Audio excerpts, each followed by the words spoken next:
Hi, welcome to Azariah's Fiber Arts. My name is Sarah, and I am the artist and designer behind Azariah's Fiber Arts. Hit the like or subscribe button anytime while you're watching. All right, let's get into it. Let's work the single crochet decrease for Poppy. If you want to make your own sample and follow along, here are the instructions.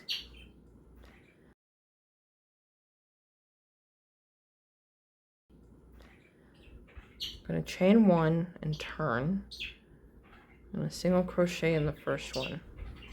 Insert the hook into the next stitch, yarn over, pull up a loop, skip the next stitch, insert the hook into the next stitch, yarn over, pull up a loop, yarn over, draw through all 3 loops on hook. We've actually decreased 2 stitches, not just 1. Let's do it again. Insert the hook into the next stitch, yarn over, pull up a loop, skip the next stitch, insert the hook into the next stitch, yarn over, and pull up a loop. Yarn over, draw through all 3.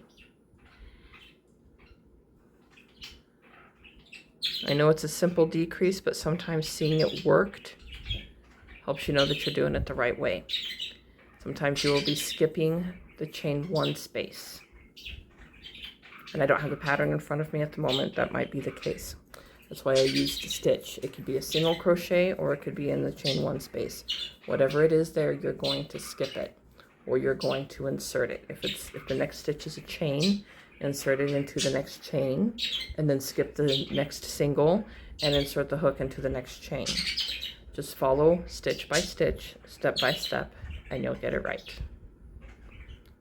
Poppy, single crochet, decrease. If this tutorial was helpful for you, please hit the like button. Be sure and subscribe so you don't miss anything. Thank you for watching. If you have more questions, you're welcome to leave a comment below or email me, Sarah@azariahsfiberarts.com. Happy making!